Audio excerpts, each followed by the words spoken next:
evening to you. It is the 28th day of May 2014. Many thanks for joining us. On KTN Prime, our sign language interpreter at the bottom end of your screen is William Silla. Thank you for joining us. Let's look at the top stories today. The Saturday rally by the CORD coalition to welcome back CORD leader Raila Odinga will go ahead as planned.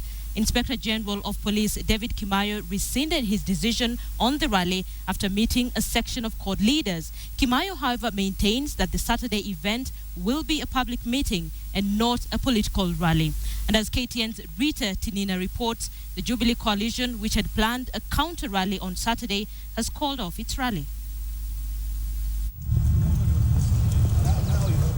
Less than 12 hours after the Inspector General of Police David Kimayo cancelled all political rallies and processions, CORD leaders who had on Tuesday evening vowed to defy the ban and carry on with their Saturday Uhuru Park rally met with the Inspector General of Police. The early morning meeting managed to avert a showdown between the police and CORD supporters. The good news is that we have agreed with the Inspector General and his security team that our event will go on. The police backed down at least on the Saturday rally to welcome CORD leader Raila Odinga back to the country. There is no cause for harm of such kind of saying either the ban has been uplifted or it is ill on or not. What we are talking about is proper management of security. The change of heart came just hours after the police raised concerns that criminal elements of terror may take advantage of political gatherings to cause death and injury to the public. According to Kimayo, the Saturday Raila welcome gathering will not be a political rally. It is a different meeting from what we call political rally. It is not a political rally as such. It is a public rally or a public meeting. A gathering of political leaders and their supporters nevertheless. Will the security concerns police cited on Tuesday be any different for the public meeting? The Jubilee Coalition had planned a rally on Saturday, seen as a move to counter the CORD rally. Jubilee leaders called off the rally after a meeting with Kimayo. After he shared with us his intelligence and what security challenges he's facing, we, the Jubilee Coalition, have decided to call off our weekend rally. The leaders are unhappy about the Tuesday statement by Kimayo banning political rallies. We have told him that never again will he issue that kind of pronouncement using a subsidiary legislation without meeting the core political leadership of our country. He cannot use the Public Order Act, CAP 56, to undermine clear provisions of the Constitution of Kenya. Jubilee leaders are accusing the CORD coalition of sowing seeds of discord in the country through their public rallies. The way the situation in the country is, with insecurity and all, I don't see the rush for any political rallies right now. A CORD activist had earlier moved to court seeking to block the Inspector General of Police, David Kimayo, from imposing a ban on political rallies organized by the CORD coalition. Japheth Murira argues that Kimayo's directive on public rallies denies Kenyans their rights. Rita Tinina, KTN. Well, that story forms the basis of our big question tonight, and we're asking you, do you support Kimayo's decision to allow the CORD rally to go on? Let us know what you think on that decision. You can send a short message to the number 22155. You can tweet us at KTN Kenya, at Linda Ogutu. I will sample some of your views during this bulletin. Now, let's stay with that story. And Kenyans online have started a Twitter trend to update the former Prime Minister Raila Odinga, who is expected back from a 3-month stay in the US, on what has been happening in the country. The hashtag Baba while you're away is still trending in the country, of course, with hilarious tweets, just illustrating how Kenyans have a lot of humor. Let's take a look at some of the tweets that we are seeing on that hashtag. There we go. Robbie Musa says, Baba, while you're away, we paid the Anglo leasing 1.4 billion through M-Pesa, lakini wakasema tutume 3.4 billion ya kutoa. Mox says, while you're away, Blue Band siku hizi imekuwa ya kupikia ugali, juu bei ya mkate imepanda na yote yanawezekana na Aromat. I am hoping we can get more. Matthew Kobe says, Baba, while you're away, Attorney General Githu Muigai changed from amicus curiae to a mortician, probably referring to those sentiments that were made by Attorney General on the Anglo leasing scandal. Lechipan says, Baba, while you're away, county commissioners were asked to grow horns. Please come with the solar charged dehorner. We are not so sure where the origin of this Baba, while you're away, came from, but maybe this can give you an idea because there's someone else who went to court and he's very upset. He wants to tell Baba everything. Take a look. Wamefukuza investors, wamefukuza donors, wamefukuza tourists, wanatuambia sasa wanaenda kuangalia tourists kutoka nchi nyingine ya China, na tunajua nchi ya China for the last 50 years ago hawajafikisha tourists 1,000. Wale wamekuja wengi ni 110, na wamekuja na sufuria zao, wamekuja na vitunguu zao, wamekuja na kila kitu yao, na wanalala kwa container. Kwa hivyo hii ni baadhi ya vitu ambazo tunaenda kumweleza ya kwamba Baba ukiwa away, wamefunga ofisi ya Landry. Baba ukiwa away, wamefukuza ngavana wa Nairobi Kidero. Baba ukiwa away, wamechukua pesa ya Anglo leasing wakalipa mkora. Baba ukiwa away, waliua Abdirogo. Baba ukiwa away, waliua Makaburi. Baba ukiwa away, walikuwa karibu kupita na speaker wa Hembu. Baba ukiwa away, walikuwa karibu kuwa Maina Njenga. Baba ukiwa away, vitu mingi zaidi zimeharibika. Former Prime Minister Raila Odinga has a lot to listen to when he gets back to the country. Let's continue with a look at that hashtag. Joseph Mwangi says, Baba, while you're away, Kimayo said that all tinted vehicles are banned. Cyrus 2005 says, while you're away, someone said you might skip Kenya during your African tour due to insecurity. Joseph Mwanzi says, Baba, while you're awake, okay, I've already sampled that one. So those are just some of the comments that Kenyans put in that hashtag, Baba, while you're away. Let's see the kind of reception that the Prime Minister will get. Baba, while you're away, your dear daughter, Linda Okello, became famous in a day after putting on police uniform. Christine at Sindolo says, Baba, while you're away, nusu carpet ilitolewa. Tumeteseka Baba, but we have learned to cope. Those are some of your, let me see. Michael says, Baba, while you're away, they sold us to the Chinese.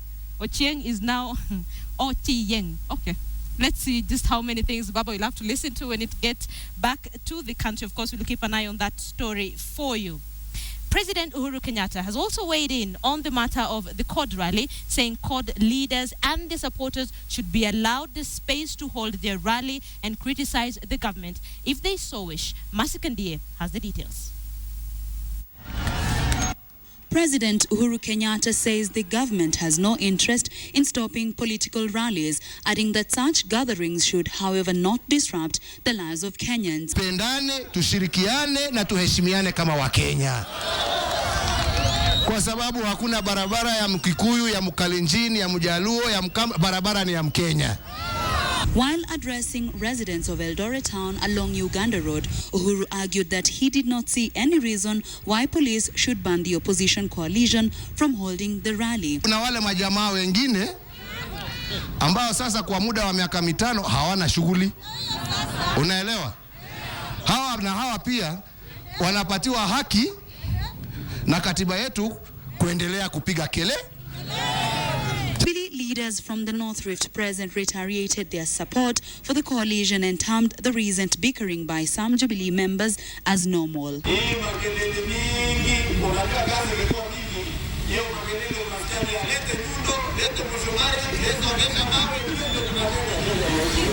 Na hiyo safari ya Keter sio safari ya Jubilee ama sio safari ya Wakenya, hiyo ni safari ya ukora, na tunajua Kenya inafanyika kule ndani, na ameshikana na watu wa CORD. Uhuru was from a passing out parade at the Kenya Defence Forces Recruits Training School in Uasin Gishu County, where over 2,700 recruits graduated. Masikandie, KTN, Uasin Gishu County. Now, Kericho Governor Professor Paul Chepkony appeared before a committee hearing a proposal to impeach him. Chepkony maintained his innocence over allegations of flouting the Constitution and procurement laws. Ashamwilu has the details. We are asking the Senate. It was Paul Chepkony's turn on the hot seat. For 3 hours, the embattled Kericho governor sat before a special Senate committee as members of his county assembly argued why the governor should be impeached. In procuring solar power for the county, the governor acted as if there is no regulatory framework, as if there are no procurement laws in this country, and he proceeded as if he owns the county. So the county assembly was seized of this matter. Evidence, Mr. Chairman, was tabled before the assembly touching on how county resources were committed by the very hand of the governor, who is the CEO. And the evidence bore out one very critical element, that it was not in line with the requirements of the law.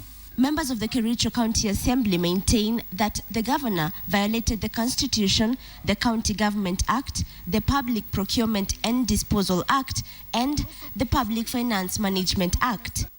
However, through his legal counsel, Chepkony argued his innocence and accused the County Assembly members of witch hunt. The County Assembly has attempted to impeach the governor before. This is not the first time. The governor will ably explain that in his opening statements. Number two, the impeachment proceedings was a knee-jerk reaction. The governor, the truth be told, filed a constitutional petition in Kericho, constitutional petition number 4 of 2014, where he sought certain declaratory orders against the assembly.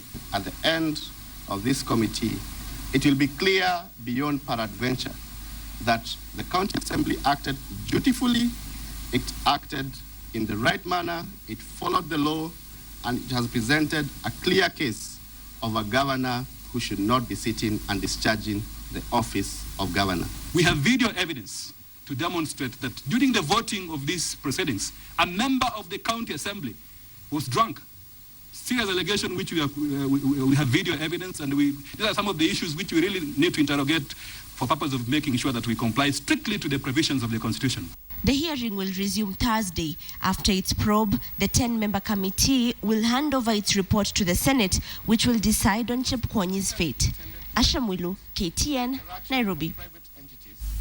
Embu residents today turned up in numbers to welcome back the Embu County Speaker Kariuki Mate, who disappeared under mysterious circumstances last week.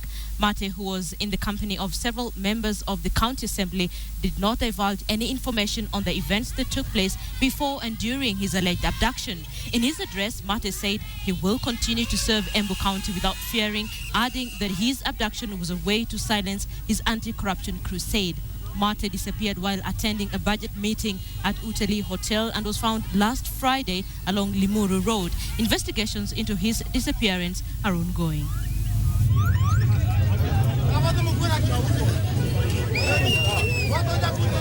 Ninawaomba waheshimiwa waombe wasichoke kupigana na ufisadi. Hata ingawa ninateswa kwa sababu yao, niwaambie wasikome. Waendelee kupigana na wale wanakula pesa ya umma bila kuchoka na bila kutishwa. Well, the National Police Service Commission has sacked 12 senior police officers after the vetting panel found them unsuitable to continue serving in the police service. Among the retired officers are 3 senior assistant commissioners of police and 9 assistant commissioners of police. Results of 9 other senior officers, including the former police spokesman Eric Kiraithe, have been withheld pending further investigations. Patrick Amimo has more. That is very important. Therefore, for me, about 160 senior assistant commissioners of police and assistant commissioners of police converged at the CID training school in Nairobi to receive results of the vetting process undertaken in March. The National Police Service Commission has so far vetted 196 senior police officers since the exercise kicked off mid-December last year. Before the verdict was made, the police boss asked the officers to amicably accept the results. We need all of us to objectively accept the results. You should not despair. You should not give up. and life must continue. From the results, 145 senior officers were found suitable to continue serving in the police. But the commission kicked out 12 officers. These include Joseph Musau Musyoki, Samuel Nyabengi, Peter Muinde, Kenga Karisa, and Stephen Kitur. Other officers are Wilfred Mbithi, Paul Onyango, Sheriff Abdallah, Alexander Munyao, David Birech, Robert Kalicha, and Stanley Tito Kilonzi. Some of the reasons cited by the Commission for removal of the officers include lack of discipline, integrity issues, violation of human rights, and financial impropriety. The fate of 9 other senior officers will be known after further investigations.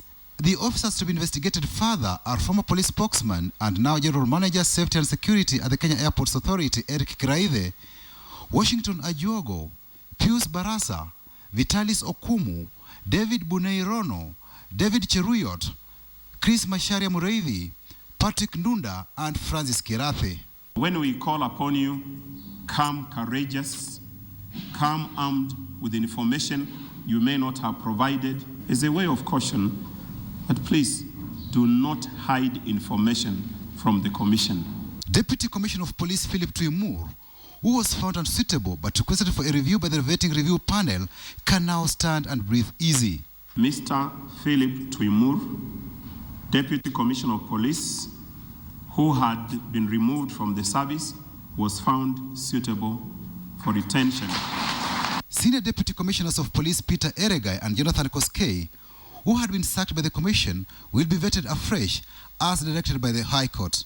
We've been able to carry out a survey of the same officers, those we vetted, not those that were observing, to ask, did the officers find it fair? And we used a firm that is not ourselves. And the result we got was interesting. 98% of the officers vetted said the vetting process was fair. The vetting of 1,168 senior superintendent of police and superintendent of police begins early next month, before opening the way for vetting of junior officers in August this year. Patrick Amimo, KTN, at the CID Training School, Nairobi. A new report by the National Taxpayers Association indicates that in 2013 alone, over 1 million pupils dropped out of school, majority of them boys. And as KTN's Joy Doreen Bureau reports, Taita Taveta County has the highest number of dropouts. In what is proving to be a twist in the tale of free primary education, the boy child is now dropping out of school more than the girl child. And even as the year 2013 recorded 10 million new pupils, the highest number enrolled in school since free primary education was launched, it now emerges that almost 1 million of them drop out of school annually. Now, in Taita Taveta County, we've realized that on average, 19% of pupils have dropped out of school. And in one school called Ndome Primary School, more than 33% of children have dropped out of school. We really wanted to know what is happening in Taita Taveta. And literatures are pointing to the fact that one, the mining of iron ore and the gemstones in the county is affecting performance and affecting attendance in the school. Most of the boys are going to the mines. Thirdly, is the issue of ranching in the county. Most of the boys are going out to become houseboy. The retention rate, as you see, is going to be a challenge because it's dropout. Child labor is being told about mining in Kilifi. Other areas are agricultural workers, young boys going to agriculture. Border challenges have come in. So how do we retain the 1 million kids in school and make them go to transition to secondary school? Taita Taveta County registered the highest school dropout rates for boys, while Elgeyo Marakwet and Kajiado registered the lowest dropouts for the boy child. Kisumu and Kisii recorded the highest rate of girl child dropout rates, and in general, absenteeism has increased by 30%. Because if they don't know how to read, I can tell you, then they will not be competitive with the rest of the world. The National Taxpayers Association School Report Card 2013 indicates that the highest school dropouts occur between Class 4 and 7. For instance, out of 23 counties sampled, 23,054 pupils dropped out of school, and 13,210 of whom were boys and 9,844 girls. This is partly attributed to overcrowding in free primary education schools. For example, contrary to the Ministry of Education, Science and Technology policy, school facilities in most public schools are wanting. In Garissa, 96 boys have to share one toilet and 68 girls, another, going against a policy which requires that for every 23 girls there should be one toilet and for every 27 boys another. Joy Doreen Bira, KTN. The Central Organization of Trade Unions, KOTU, has gone to court to stop the new NSSF rates set to take effect from June 1st. KOTU's rival, KUSETU, has also opposed the implementation of the new rates and demanded more talks with stakeholders. Kenyans were to start paying the new rates of 6% on gross salaries, while employers were to pay another 6% to NSSF for each employee. The implementation of the new National Social Security Fund rates, meant to begin from next week, has pulled the two rival unions, KOTU and KUSETU, closer. Both organizations want the new rates stopped until further talks are done and concluded. Now already the members that we represent are overburdened. It is clear in everybody's mind that Kenyan workers are among the most heavily taxed workers in the world. It's the same board which has been riddled by corruption from independence up to now. There are people who have been in that board for over nearly 20 years, and we don't foresee somebody who has served in the board for over 10 years to be in a position to generate new ideas which can propel a fund. We want to see new faces. We want to see the real worker representatives. The KOTU Secretary General Francis Atwoli says KOTU and its affiliates have already moved to court to stop the implementation. Atwoli also says that since the government has not given workers any wage increment this year, KOTU will not sit down and allow any further deductions on workers' pay slips. KOTU also says the NSSF has been marred by scandals, and the same could happen with the new deductions they are seeking to effect. But the NSSF nagging trustee has dismissed the critics, saying the new rates are good for workers. We are only asking employers to contribute 6% towards NSF contributions and an equal amount from employees. That is the lowest in the region per se, because Uganda, Tanzania, they are contributing 10%. Rwanda, I think, is the highest in the region at 15%. ILO standards require that at retirement, for anybody to live comfortably, you should be earning something between 40 and 45% of what you are currently earning. The rules for the new NSSF rates are ready for gazettement. Ian Wafula, KTN. So, Inspector General of Police David Kimayo has rescinded his decision, and the Saturday rally by the CORD coalition to welcome back CORD leader Raila Odinga will go ahead as planned. That formed the basis of our big question tonight. We are asking you, do you support Kimayo's decision to allow the CORD rally to go on? Vincent Henry says Kimayo is simply following orders from his bosses to allow the rally to go on. His opinions are irrelevant. Brighton Makungu says that ban was nonsensical. It could have proven there is insecurity, which they strongly deny. Those are your opinions. Keep tweeting me. I will be sampling some of your tweets during this bulletin. Thank you for staying with KTN Prime. We'll be right back.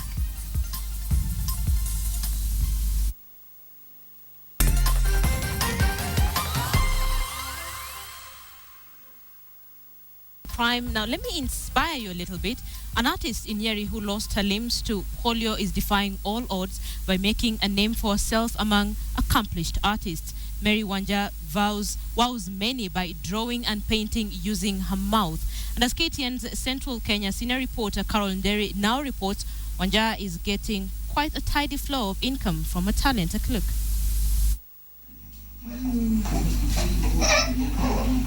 The finesse with which 55-year-old Mary Wanja executes the strokes of her paintbrush, and no less with her mouth, would leave anyone gaping in wonder. Wanja has no limbs, but she was not born this way. A bout of polio at the tender age of 6 years rendered her immobile, having lost her limbs to the disease. Once an active child, this seemed to hold her world before she picked up the pieces. Mwalimu hata ni kushangaa, alishangaa. Alipochukua kitabu changu akaonyesha klasi. Akamwambia, mnajua nini? Huyu hana mikono na miguu yake haitembei na ametumia mdomo wake na hata writing yake ni mzuri kuliko ya watu wengi hapa sana. Right from the onset, it was a fight of recognition from her peers and even from her family. Proving her worth became a struggle for her as she battled rejection. Especially when I got when God gave me my first child, I had to face that challenge. Bullying from her able-bodied peers became another nightmare for her. Anaweza kuja na kufinya kwa mwili, aone kama unasikia uchungu. So we had our own molestation. With the encouragement of her teachers, she was determined to excel, and she nostalgically remembers the painting she gave Kenya's first president, Jomo Kenyatta. The only picture that really touched me and which reminds me that I am worthy of myself is a picture that I gave to the first president of this country when I was 15 years. I gave him a painting of flamingos in Nakuru. And I know even today it might be hanging in his home. I don't know.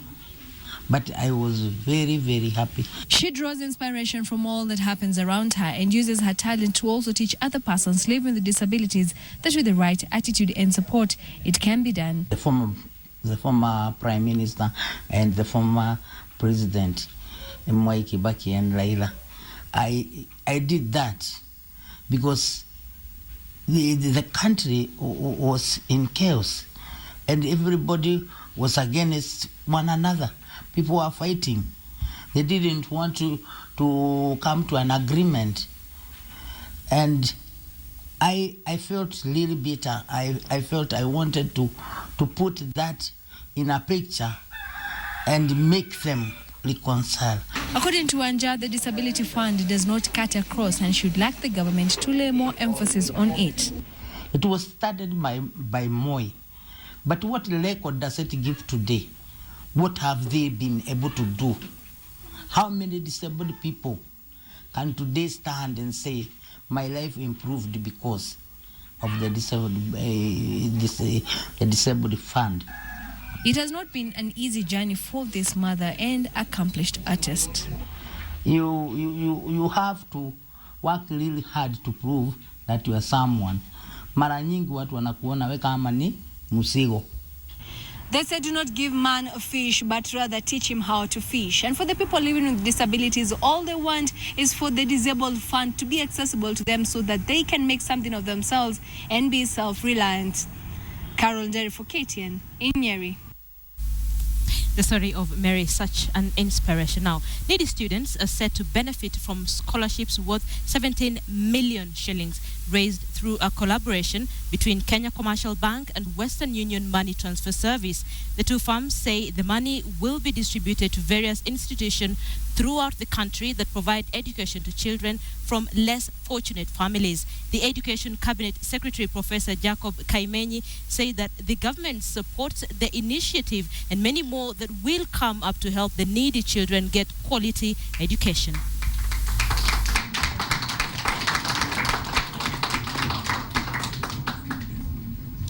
This grant will help underprivileged deserving students to access quality secondary school education, which has the potential to positively influence the lives of so many people and communities around them. This is your time to run, molding younger people that understand the role of investing back in community. The government is currently investing 6.4% of GDP annually to education, and that is approximately 160 billion shillings per year. Time for business news. Let me bring in Bonnie Tunya. Bonnie, what's going on in business tonight? Linda, we have some good news, but before that, I think I'm really floored by that story, Wanja from Nyeri. That's amazing. Yeah, she's an amazing woman. Right, and coming to business, the government has a new way of developing roads, and they're saying now they'll be paying for these roads after the roads have been completed, other than paying before the project starts. But I have all those details.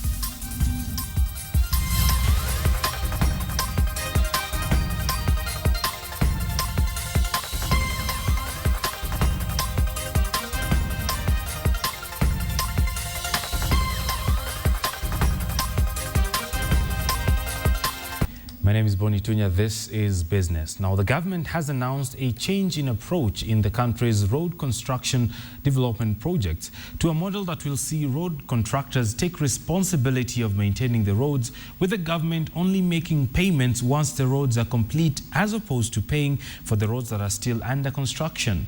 Now, in the new financing model known as the annuity model, the government intends to build 10,000 kilometers of both rural and urban roads in 3 phases. Roads Cabinet Secretary Engineer Michael Kamau noted that under the annuity concession, the contractor is remunerated through a fixed periodical payment by the government rather than through toll proceedings. The annuity concessions will see contractor negotiate the terms of lending with banks, with the option to seek cheaper financing elsewhere.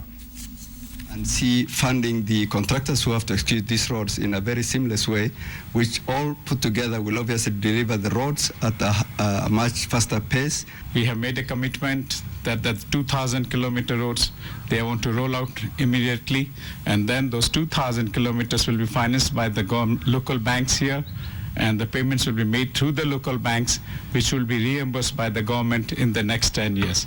The government will pay for roads that have been built, as opposed to paying for roads as they are being built.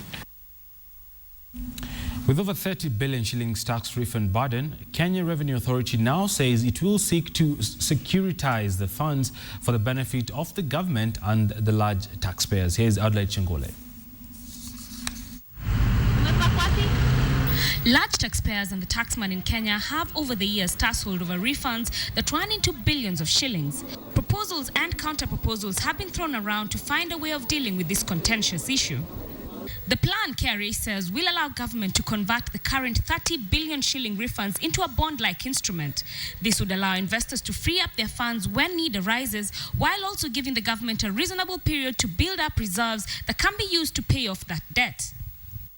But speaking to KTN on phone, Nikhil Hira, a tax partner at Deloitte East Africa, said the plan could work, but only if there is sufficient appetite for the proposed bond. The state would also need to set a fixed redemption date upon which the debt has to be paid. However, in his assessment, it would be easier to allow companies to offset their tax obligation from the refunds, which would essentially turn the pending refunds into credit at KRA. The refund backlog, KRA appeals, must be prioritized by the National Treasury to ease the burden. Adelaide Chengole, KTN Business. Kenya is experiencing growth in foreign direct investments in spite of the insecurity challenges that have hit the country in the last 1 year. The Kenya Investment Authority reckons that recent findings by various agencies, including the World Bank, have shown significant improvement in the nation as an investment hub. The country, they say, has a vibrant private sector which makes it presentable to foreign investors. In addition, the recent discoveries in oil and gas, enormous infrastructure projects, and a manageable labor market are said to be the icing on the cake. This, however, comes with its own measure of challenges, with bureaucracy, high cost of doing business, and corruption presenting risks in the new and existing investments. When there's a committee at the cabinet level, I'm told there's even chaired by the president himself, and the vice chairman is the cabinet secretary for industry. And the idea is to actually transform the ease of doing business within the shortest time. We think overall that perhaps in 5 years' time or beyond, probably the environment could be better than it is now. All the facets that drive FDI are looking out to getting better over time. And I have some more good news. Tullow Oil says its oil exploration activities in Kenya saw 8.2 billion shillings and 3,000 jobs ripple effect in the Kenyan economy last year alone. Here's KTN's Michael Karanja.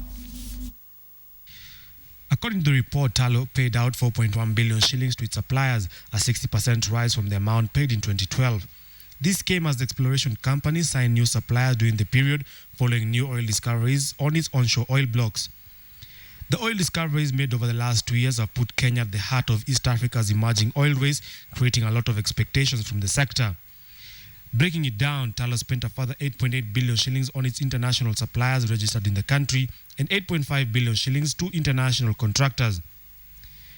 With community involvement at the heart of exploration, Talo further engaged local residents with 224 million shillings in contracts with Turkana businesses. Talo acquired its first operated interest in the rift basins of Kenya in 2010. The first exploration well was drilled just 18 months later, and since then, the farm has discovered an estimated 600 million barrels of oil resource in Turkana alone.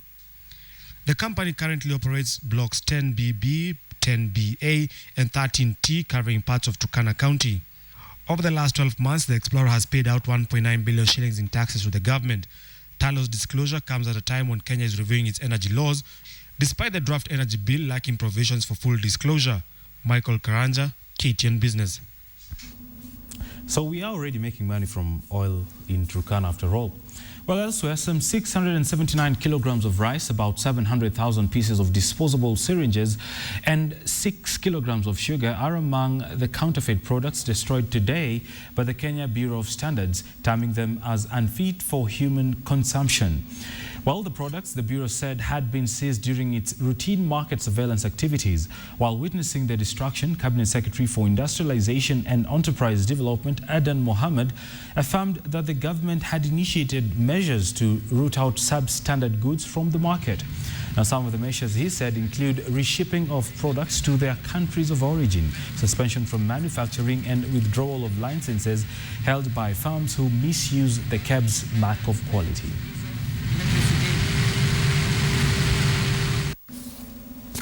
Right, finally, let's take a look at the numbers. The shilling has been sliding down. It was 87.84 at close of market today, but here's a look at what else happened in the money market report.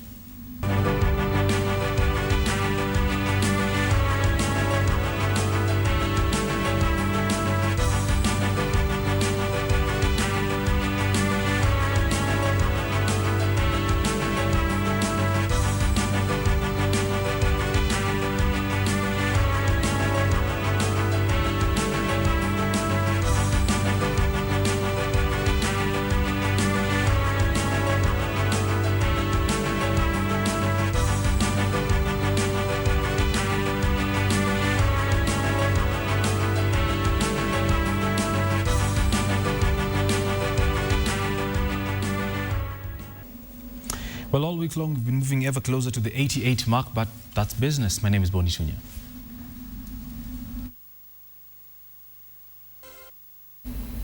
Time now for sports. I am Nicholas Mudimba. Former captain Dennis Olecha and midfielder Jamal Mohammed were dropped from the national football team, which left for Moroni, Comoros this afternoon.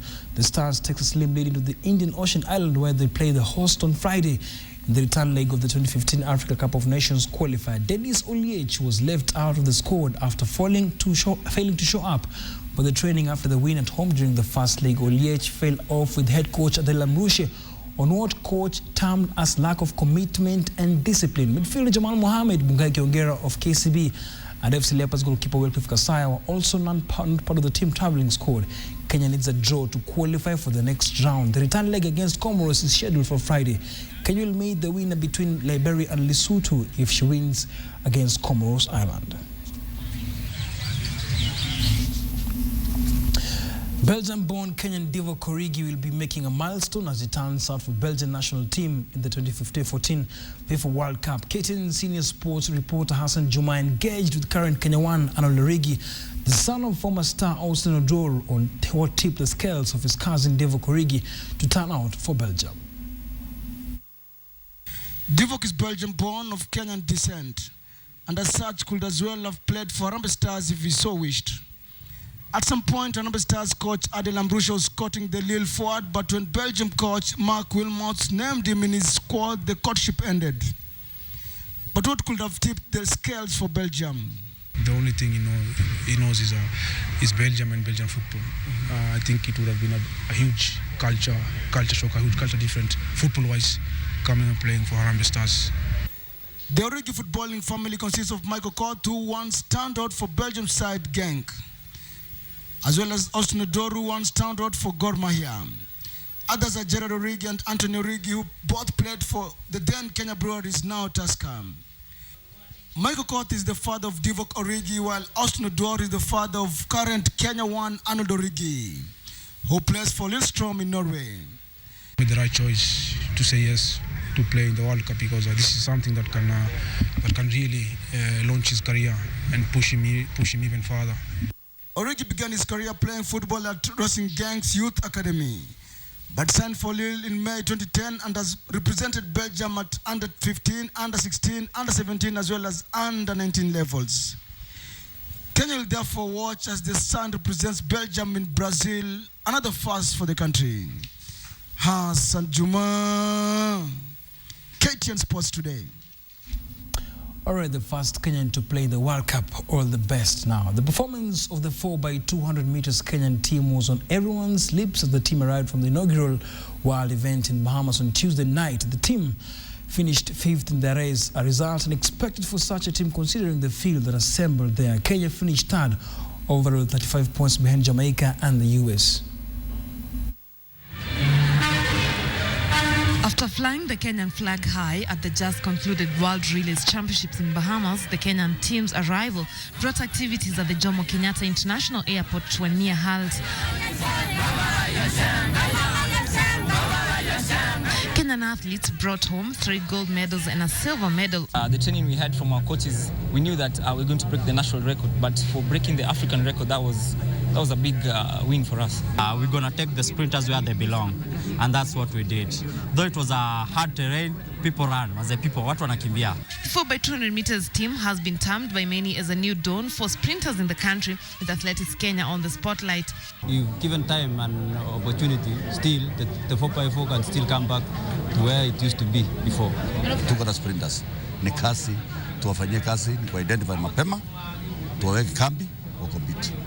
The conclusions of the World Relays Championships opens another chapter, the Commonwealth Games and Africa Athletics Championships national trials. The team that represented the country at the first World Relays in Bahamas may have brought home 2 world records and 3 gold medals. However, the 4x200 meters team remain the real champions. Lane Washira, KTN. Moving on now, Ivory Coast has remained on top of the rankings in Africa for a long time, an incentive they take to the World Cup finals in Brazil next month. The Elephants, to be led by striker Didier Drogba, have never made it past group stages in Germany in 2006 and in South Africa in 2010, but there's every indication that they could wriggle out the tough group: Colombia, Japan and Greece. Great. Just before we end this bulletin, let's look at a big question tonight. We had asked you if you support Kimayo's decision to allow Cod's rally to go on. 81% of you say yes right there on your screen. 19% of you say no. Kenny Mwabila says no. Kimayo is proving that it's completely indecisive, can't remain assertive in the stand that he took. Caleb Chauro says, just hold on, give me a few seconds. There we go. Caleb Chauro says Kimayo is being misled from above to create cheap politics. His job is to provide security, not cancel meetings. Finally, Paul Mwani says, yes, it is unconstitutional. Thank you so much for watching KTN Prime, for being part of the bulletin through your tweets. We'll see you tomorrow. I'm Linda Ogutu.